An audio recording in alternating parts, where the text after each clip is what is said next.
So I'm going to use this probably as my first or second YouTube video. On May 8th of 2017, I had my lung surgery. I had been diagnosed with idiopathic fibrosis back in October of 2015. Somewhere around that point. Anyway, went to the Mayo Clinic. They basically sat me down and said, listen, your life is about to change. You're either going to live or you're going to die. That's how the story. You're either going to live or you're going to die. Which one you going to do? So we decided to go forward with a lung transplant in order for me to live, which I am doing.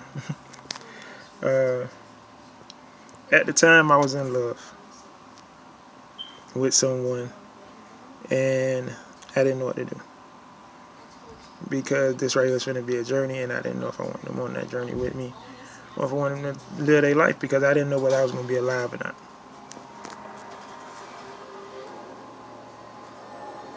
Now, when I say I was in love, I was in love. This right was my best friend. We shared everything times 10. Like, she knows everything, like, down to when I shit during the day. So that's just real talk. As I'm going through this, I'm having struggles. I got to go through a whole testing phase. I got to get tested for up the wazoo. You get drug tested, you get AIDS tested, you get blood tested, you get tissue samples, you get swallow tests, you get about 500 x-rays, you go through a CT, you go through blood pressure tests, you go through stress tests, you go through, you name it, they take you through it. I even had to have a heart test where they went down in my neck and they went through to my heart and aggravated my heart to see if it was staying in rhythm during the surgery. The surgery is like 8 to 12 hours. Getting lungs put in. Woo, it ain't no joke. But I really wasn't nervous until I had to actually do the surgery. So all the lead up to it was like, whatever. The scariest part of the test, or the one I didn't like the most, is I actually had to have bowel tests of both ends to see if I was regular in what I was eating. Then I had to lose weight, which was a struggle, but I did it. I had to lose 15 pounds in a month. I did it. It was a struggle because I was drinking mostly water, and you know, we want to eat what we want to eat when we're going through this struggle. Finally, in February of 2017, I finally get on the list. Now, the whole time I'm doing this right here, I'm on oxygen. I'm on oxygen on a daily, 24 hours a day.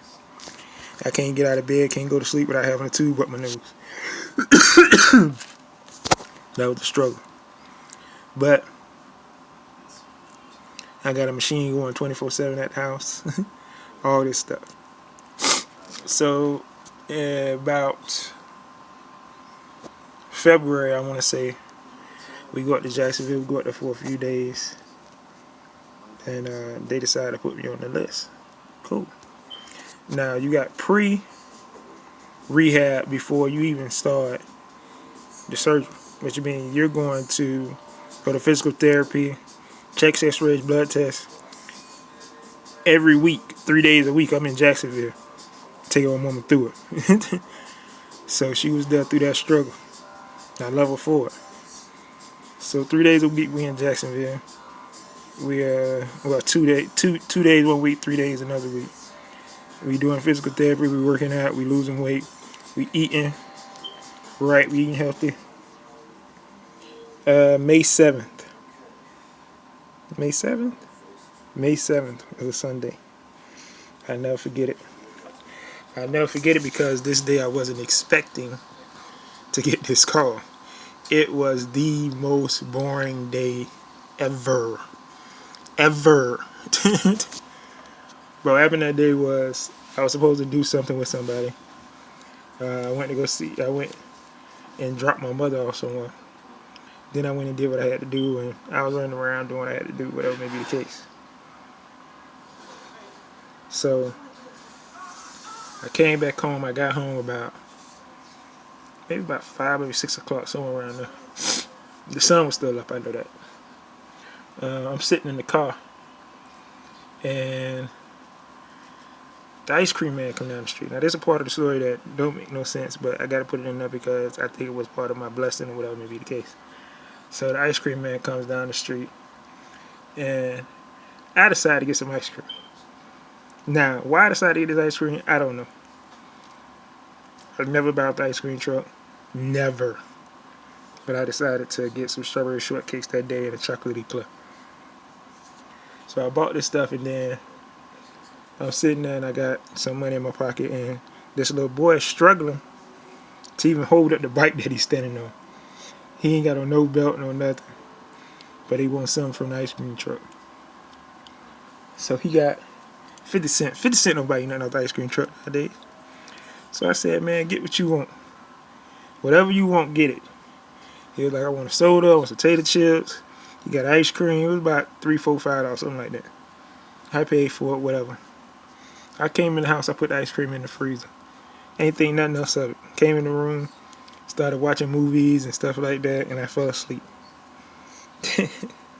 I woke up about 11 o'clock. I got something to eat. Came back and got right back into bed with sleep.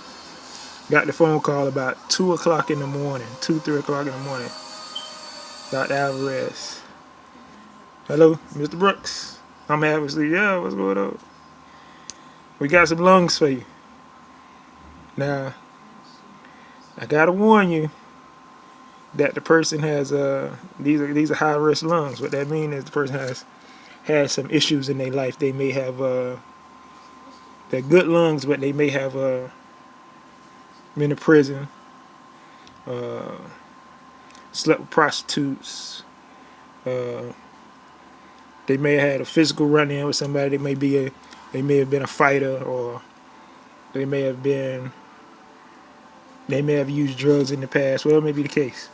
But through my grace of God, my lungs were put on a machine, and I can't think of the name of it right now, but it begins with an E, I know that. But I can't think of the name of it right now. But my lungs was put on this machine for, I think, 4 or 5 hours, something like that, before they were taken off and they were checked and all this stuff. And once they're checked and everything is done, then they take you into the surgery, because the lungs got to cool down for I think 30 minutes to an hour. So they prepping you for surgery, they cleaning you up, they doing this. I've been waiting around all day at the hospital while this right here going on. So they finally comes in, it's like midnight, almost a little bit after midnight. And they're like, we're going to start your surgery now. And I'm like, now? So that's when I started to get nervous. But that was the only time. So that's my struggle. As y'all can see, I came out of it. If you look at some of my pictures, you can see how I was looking when I first came out of it. But I am doing better now. But that's my struggle. Ooh, 8 minutes. I tried to keep it under that. But, hey, it is what it is. This right here, the first video of my life as a lung transplant recipient, and what we're going to do to move forward to keep these things going well and keeping it well. God bless.